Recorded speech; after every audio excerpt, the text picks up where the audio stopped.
Hello everyone, welcome to JM studies.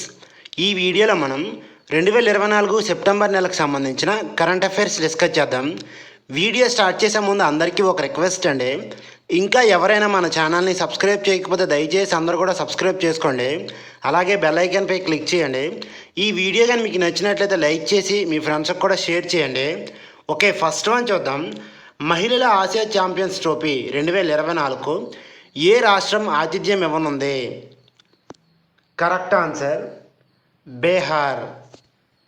2024లో మహిళల Asia champions trophy hockey tournament November 11 నుండి 20 వరకు బీహార్లోని రాజ్గిర్లో జరుగుతుంది. కొత్తగా అభివృద్ధి చేయబడిన రాజ్గిర్ హాకీ స్టేడియంలో జరగనున్న ఈ ఈవెంట్ బీహార్కు ఒక మైలురాయి. ఈ టోర్నీలో భారత్, చైనా, జపాన్, కొరియా సహా అగ్రశ్రేణి ఆసియా జట్లు తలపడనున్నాయి. హాకీని ప్రోత్సహించడానికి మరియు అంతర్జాతీయ క్రీడలకు ఆతిథ్యం ఇవ్వడానికి బీహార్ నిబద్ధతను ఈ ఈవెంట్ హైలైట్ చేస్తుంది. స్టేడియం ప్రారంభోత్సవం మరియు స్థానిక నాయకుల మద్దతు ప్రపంచ కార్యక్రమాలకు బీహార్ యొక్క సంసిద్ధతను ప్రదర్శిస్తాయి. నెక్స్ట్ వన్ చూద్దాం. ఇటీవల వార్తల్లో కనిపించే మహాతారి వందన యోజనను ఏ రాష్ట్ర ప్రభుత్వం ప్రారంభించింది? Correct answer Chhattisgarh. ఛత్తీస్గఢ్ ముఖ్యమంత్రి విష్ణుదేవ్ సహాయ్ సెప్టెంబర్ 2న తేజ పోరా పండుగ సందర్భంగా మహాతారి వందన పథకం యొక్క 7వ విడతను విడుదల చేయనున్నట్లు ప్రకటించారు. పథకం ద్వారా అర్హులైన 7 మిలియన్ మహిళలకు ఒక్కొక్కరికి ₹1000, అర్హతలో ఆదాయపు పన్ను చెల్లింపుదారులు మరియు ప్రభుత్వ ఉద్యోగులను మినహాయించి వివాహితులు, వితంతువులు, విడాకులు తీసుకున్న లేదా విడిచిపెట్టిన మహిళలతో సహా జనవరి 1, 2024 నాటికి 21+ వయసు గల ఛత్తీస్గఢ్ నివాసితులై ఉండాలి.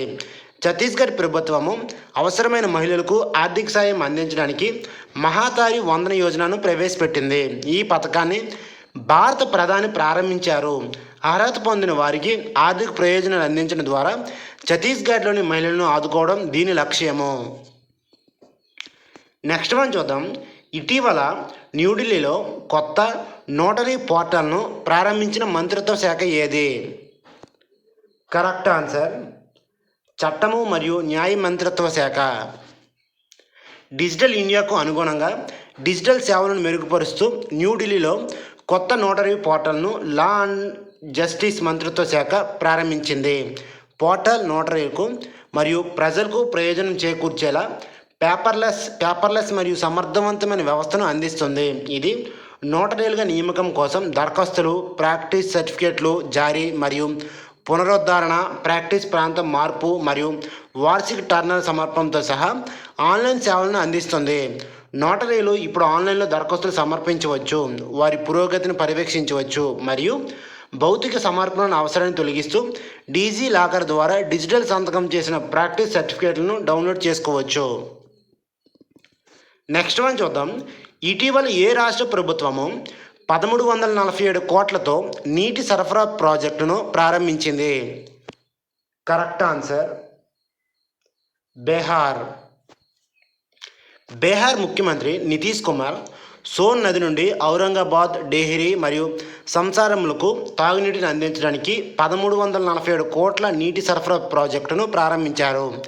2 ఏళ్లలో ప్రాజెక్టు పూర్తవుతుందన్నారు. దానితో పాటు అతను రాష్ట్ర పారిశ్రామిక శిక్షణ సంస్థ మరియు సాంకేతిక ప్రయోగశాలలతో సహా అనేక ఇతర ప్రాజెక్టులను ప్రారంభించాడు.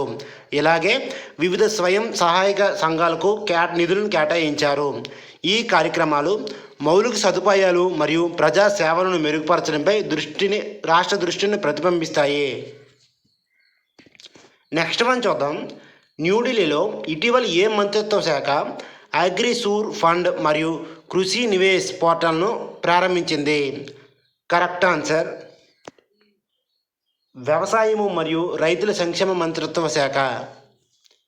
కేంద్ర వ్యవసాయం మరియు రైతుల సంక్షేమ శాఖ మంత్రి శివరాజ్ సింగ్ చౌహాన్ న్యూఢిల్లీలో అగ్రిసూర్ ఫండ్ మరియు కృషి నివేశ్ పోర్టల్ను ప్రారంభించారు. అగ్రికల్చర్ ఇన్ఫ్రాస్ట్రక్చర్ ఫండ్ ఎక్సలెన్స్ అవార్డులను అత్యుత్తమ పనితీరు కనబరిచిన బ్యాంకులు మరియు రాష్ట్రాలకు ఆయన ప్రదానం చేశారు. ఈ అవార్డులు వ్యవసాయ మౌలిక సదుపాయాలలో అత్యుత్తమ ప్రయత్నాలను గుర్తించి ప్రశంసించాయి. ఈ కార్యక్రమానికి రాష్ట్ర మంత్రులు, వివిధ రాష్ట్రాలు, బ్యాంకుల ప్రతినిధులు హాజరయ్యారు. ఈ అవార్డుల ప్రధానోత్సవం ఇతర బ్యాంకులు తమ పనితీరును మెరుగుపరుచుకోవడానికి స్ఫూర్తినిచ్చింది. మంత్రిత్వ శాఖ విశ్వసించింది.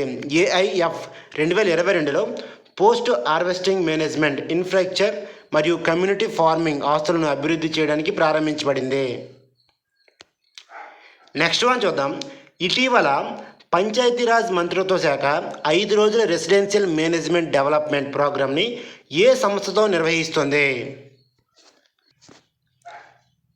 Correct answer IIM Amritsar. Panchayati Raj మంత్రిత్వ శాఖ మరియు ఐఐఎం అమృత్సర్ 5 రోజుల నిర్వహణ అభివృద్ధి కార్యక్రమాన్ని నిర్వహించాయి. ఈ కార్యక్రమం 2024 సెప్టెంబర్ 2వ తేదీ నుండి 6వ తేదీ వరకు కొనసాగింది. ఇందులో 10 రాష్ట్రాల నుండి ఎన్నికైన ప్రజాప్రతినిధులు మరియు పంచాయతీరాజ్ సంస్థల కార్యకర్తలు ఉన్నారు. అరుణాచల్ ప్రదేశ్, హర్యానా, హిమాచల్ ప్రదేశ్, జమ్మూ మరియు కాశ్మీర్, మధ్యప్రదేశ్, పంజాబ్, రాజస్థాన్, తమిళనాడు, ఉత్తరప్రదేశ్ మరియు ఉత్తరాఖండ్ నుండి పాల్గొన్నారు. నాయకత్వం, నిర్వహణ మరియు పాలనా నైపుణ్యాలను బలోపేతం చేయడం దీని లక్ష్యము. ఈ చొరవ స్థానిక పాలనను మెరుగుపరచడం మరియు పంచాయతీ సేవలను మెరుగుపరచడంపై దృష్టి సారించింది. ఈ కార్యక్రమం అభివృద్ధి చెందిన భారతదేశ దార్శనికతకు మద్దతునిచ్చింది. నెక్స్ట్ వన్ చూద్దాం. ఇటీవలే నివేదిక ప్రకారం ప్రపంచంలోనే అతిపెద్ద ప్లాస్టిక్ కాలుష్యకారిగా ఏ దేశం అగ్రస్థానంలో నిలిచింది? కరెక్ట్ ఆన్సర్ భారతదేశం. నేచర్లో ప్రచురించబడిన ఒక అధ్యయనం ప్రకారం భారతదేశము ప్రపంచంలోనే అతిపెద్ద ప్లాస్టిక్ కాలుష్యకారిగా ఉంది. ఏటా 9.3 మిలియన్ టన్నులు విడుదలవుతుంది.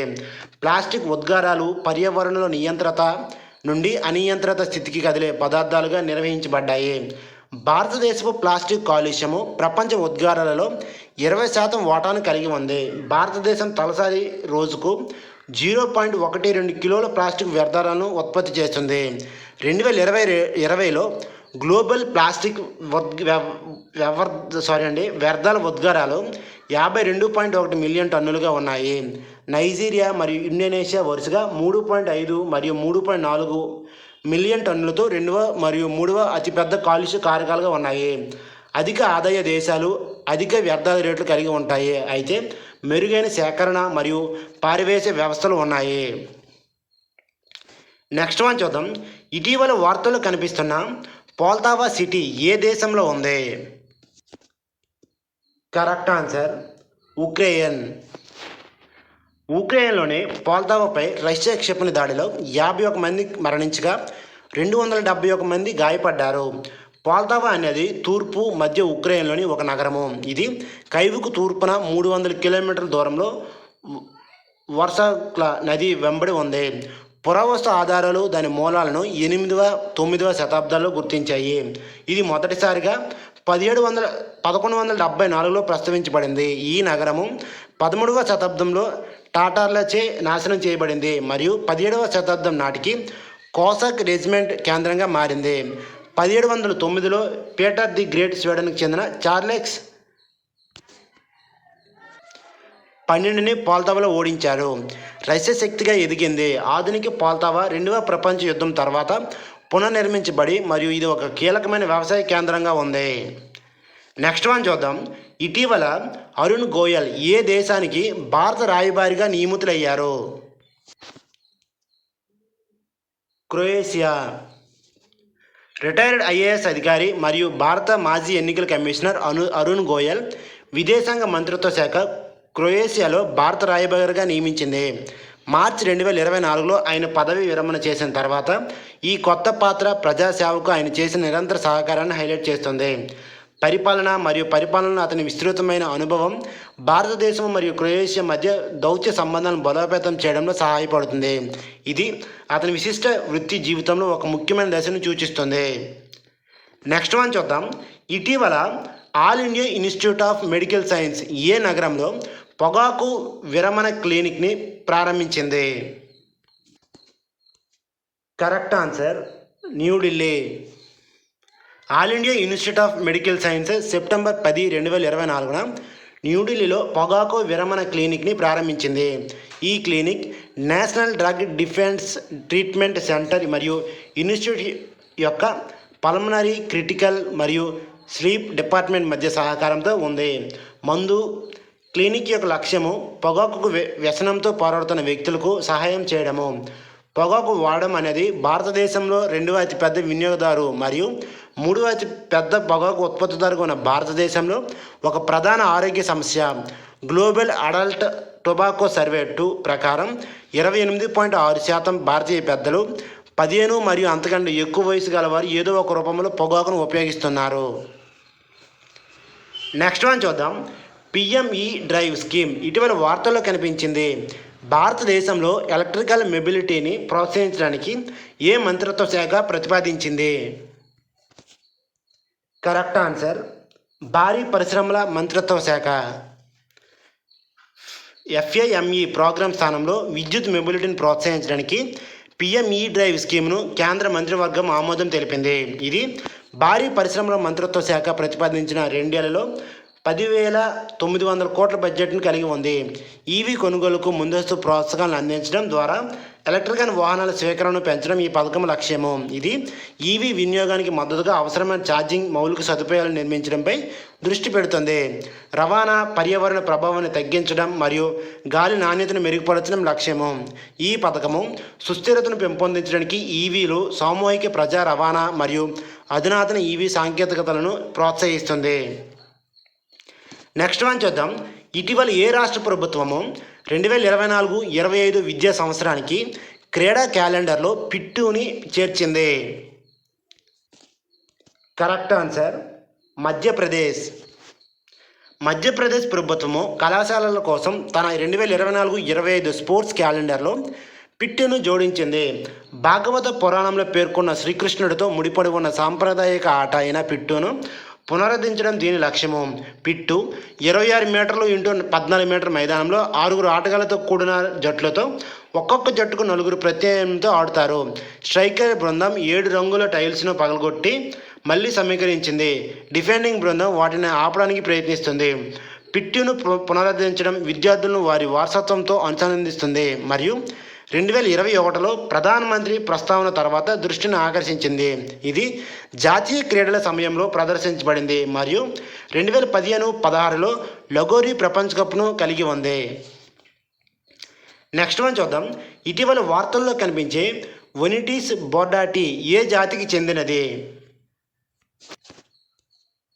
కరెక్ట్ ఆన్సర్ పేడ బీటిల్. కొత్త పేడ బీటిల్ జాతులు ఒనిటిస్ బోర్డాటి మేఘాలయలోని నోంగ్ కైలాం వన్యప్రాణుల అభయారణ్యంలో కనుగొనబడింది. ఈ బీటిల్ టన్నెల్ ప్రస్తావనకు ప్రసిద్ధి చెందిన ఒనిటిస్ జాతికి చెందినది. మగవారికి దంతాలు లేదా వెన్నుపాముతో పొడవాటి, సన్నని, వంగిన ముందురి కాళ్ళు ఉంటాయి. గతంలో ఇలాంటి జాతులు వియత్నాం మరియు థాయిలాండ్లో కనుగొనబడ్డాయి. విత్తన వ్యాప్తి, పోషకాల సైక్లింగ్, తెగులు నియంత్రణ మరియు మొక్కల పెరుగుదలను ప్రోత్సహించడంలో ప్యాడీ బీటిల్స్ కీలకమైన పర్యావరణ పాత్రను పోషిస్తాయి. ఈ జాతులు నివాస విధ్వంసం మరియు వాతావరణ మార్పుల నుండి బెదిరింపులను ఎదుర్కొంటాయి. మేఘాలయ పీఠభూమిలో ఉన్న తూర్పు హిమాలయన్ బయోడైవర్సిటీ హాట్స్పాట్లో నోంగ్ కైలాం వన్యప్రాణుల అభయారణ్యంలో ఉంది.